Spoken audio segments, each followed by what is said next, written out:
Beauty and the Beast takes on a whole new meaning when it comes to a violent trans activist, Jessica Serenity Simpson, better known as Jonathan Yaniv, has filed a human rights complaint in Ontario against a family-run beauty pageant that is Canada Galaxy Pageants. Should a male with male genitalia be able to trans-identify themselves into such a space? And today you'll hear from the pageant's counsel, Alison Pejovich, whose services are covered by the Justice Center for Constitutional Freedom thanks to crowdfunding donations.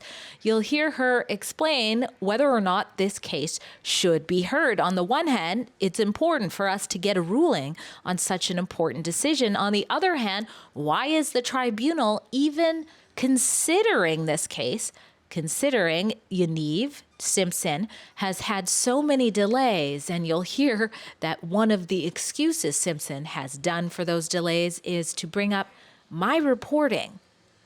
Let's take a listen. The pageant received an application from Jessica Yaniv at the time, now known as Jessica Simpson, wanting to be a contestant in the beauty pageant. And Jessica was admitted at first until emailing the director saying, I'm transgender. Is that going to be a problem? And this is a women's beauty pageant. The director basically responded at the time saying, oh, we don't permit transgender contestants. That was in mid-2019. But then their parent organization changed the policy to allow transgender women who have gone through the transition surgery, post-operative trans women were allowed. So Yaniv was contacted and advised, if you've had the surgery, you can compete. Have you had the surgery? And at that point, I'm going to call Jessica, I should say Simpson. Simpson said, that's something along the lines of, and I'm not quoting directly, that's none of your business or something like that, and was unhappy with being asked the question. And at that point, filed a human rights complaint against Canada Galaxy Pageants for hurt feelings, is asking for $10,000, and also was asking for a public interest remedy that the Ontario Human Rights Tribunal should permit and should make a ruling that all trans women, regardless of whether they've had the surgery, should be allowed into beauty pageants. So we were waiting for 5 years for the tribunal in Ontario to make a move on this file. It sat dormant for 5 years, and that's why we haven't done any reporting on it. And then in January of this year, we heard from them and they wanted to move on it finally. And it came the stage where now it's time to get your case ready. So they required both sides to file case summary and provide witness lists and witness statements. We had to do that by middle of February of this year. So we spent a great deal of time and effort putting together a comprehensive case summary, which involved the legal arguments that we're making, and we incorporated our witness statements. We had 6 parents who basically are going to say at a hearing from their witness statement that they have had children compete in the past. The youngest child can be 6 years old. Their little girls competed, and there was no way they would have their children, their little girls, compete in a space with a transgender woman who still had male genitals. And at that time, Jessica Yaniv, to our understanding, had male genitals at that time.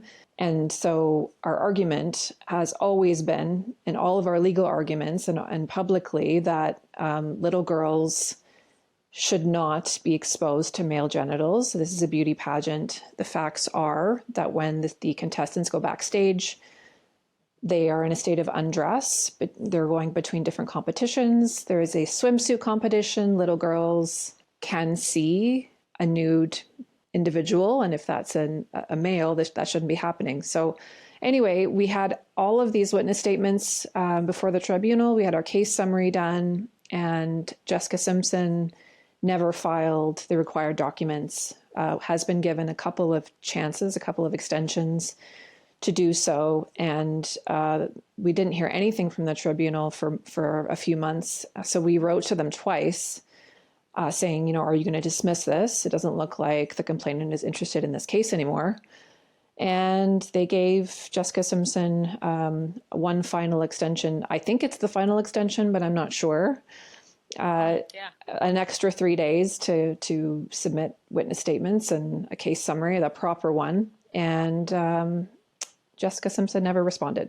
One of the reasons that Jessica Simpson used to justify the delay in providing the tribunal and providing us with a case summary and witness lists and witness statements was that Drea Humphrey has been harassing me by talking about this case on her show or something along those lines.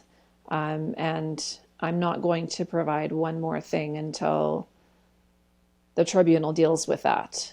And subsequent to that complaint from Jessica Simpson, the tribunal didn't say anything about your news reporting and kept telling Jessica Simpson, you only have, X number of days to get your stuff in, or we may dismiss your case. So we've asked the tribunal, we've asked again, can you dismiss this? Because this is a waste of time and effort, and it's weighing on our client's head. It's been outstanding for 5 years. It's crazy. We're facing, I don't know if you know this, but Rebel News also has a suit where Yaniv has gone through the BC Human Rights Tribunal, and it's been years and years until we heard they were going through with it as well.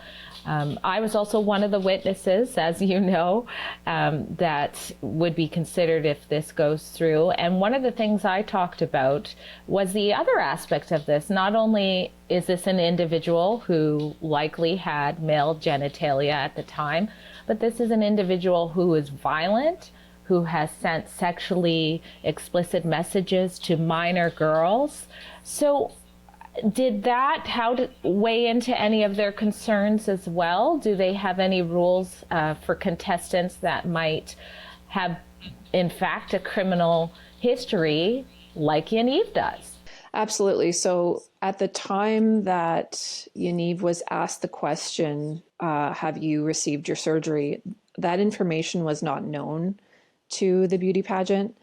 So at that particular time, that wouldn't be relevant to asking the question, which Yaniv is complaining that the question should never have been asked. Have you had your surgery?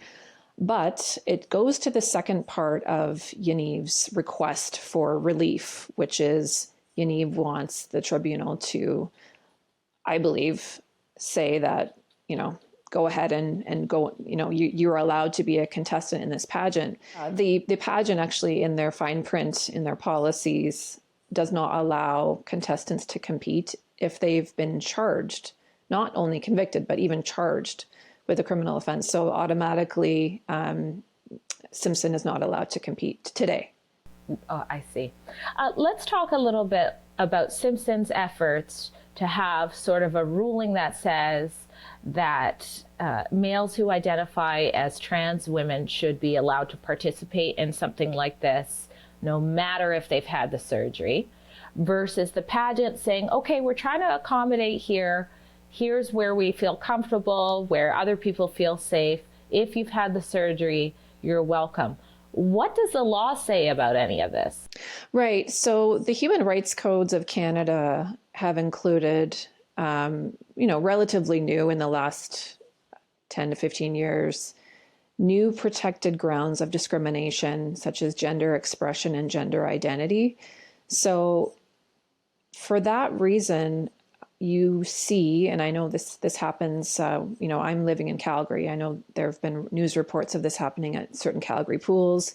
Trans women with male genitals are going into the changing rooms and changing, sometimes in front of, women and girls there. So there's been some conflicts and news reports on that. So I know that these facilities, they're going to say, and I know that they've said in reported articles, well, we have to follow the Human Rights Code, and the Human Rights Code says we can't exclude transgender people from their, identified gender from certain facilities. My argument back is the human rights legislation, in my view, the spirit of that is don't deny access to the pool, to the gym, to publicly available facilities. Nobody should be denied access, whether based on your color, based on your disability, based on your gender identity. You should be able to access the facilities. But when it comes to issues of public decency and safety, and especially where children are concerned, that should take precedence over what's in the Human Rights Code. In my view, children's safety is number one. So that has yet to be adjudicated in Canada. I understand why a business might say, well, we have to just allow someone who says, I'm a woman, I should be allowed in the change room. I understand why they would say that pursuant to the Human Rights Code, but there is a clause in the human rights legislation all over the country that basically says there will be no discrimination, or the discrimination is going to be excused if it was found to be reasonable. And that's what happened in the last case where Jessica Yaniv brought human rights complaints against 7 waxing salons in British Columbia. And these were, the tribunal found specifically that Yaniv appeared to be targeting women of South Asian descent, trying to get a financial sum out of them, knowing that they were going to say no to waxing Yaniv's male genitals when these are waxing salons for females. So the tribunal recognized there that there was a reason, and it was reasonable for these women who weren't trained on how to wax male genitals. Their husbands were not approving or accepting of them waxing male genitals, and it was a safety concern. So it was reasonable, and I think it's reasonable to say no. Someone with male genitals, regardless of who they identify as, cannot be in a space changing nude or seeing nude little girls, and also there are many women who have been sexually assaulted and abused by men, raped by men, and they need a safe space to be able to change and use facilities as well. So we're not saying that gyms and places like that should be places where trans women are denied access. Absolutely not. But there needs to be recognition that there's two sides. There's two competing interests here, and we need to make sure that everybody feels safe. When it comes to the beauty pageant, it's a little different than a gym, because a beauty pageant for females is meant to celebrate the female body, the female spirit, everything about being a female. And it's our argument. We have multiple legal arguments. The Human Rights Code of Ontario specifically has a section saying that it's not discrimination if the organization excluding someone on the basis of their sex is a special interest organization. So we've argued this is a women's, a collection of women who want to get together and showcase female beauty. They should be able to exclude people with male genitals. Also, there's a provision in the Human Rights Code of Ontario also that says it's not a discrimination if public decency is at play. And we're saying if there are women who've been, again, sexually abused, raped, little girls, they should not be exposed or have or expose themselves to someone with male genitals, as well-intentioned as that person may be. It's not appropriate, and it can make them feel unsafe.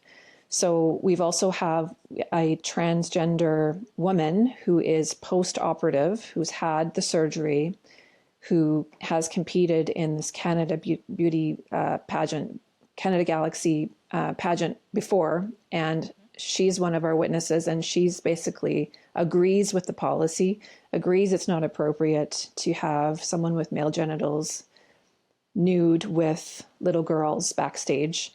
So she's very supportive of the policy and doesn't think it's discriminatory at all. So the last argument, and I shouldn't leave it for last because it's actually the best legal argument, is under the Charter. The Charter actually takes precedence over human rights legislation.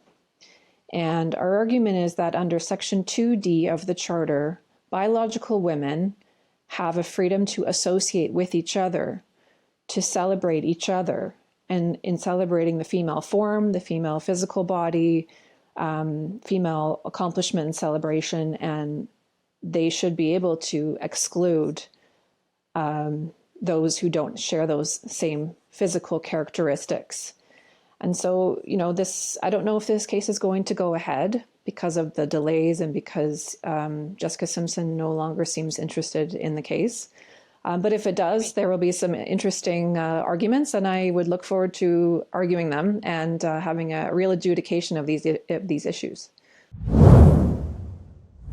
In case you're unaware, Simpson has also filed not one, but 2 human rights complaints in British Columbia against Rebel News. If you value our ability to bring you the other side of the story when it comes to males trans-identifying themselves into women and children's spaces, please consider helping us fight back. We've already spent close to $10,000 preparing for these cases so that our reports won't be taken down and so that we won't be hit with hefty fines.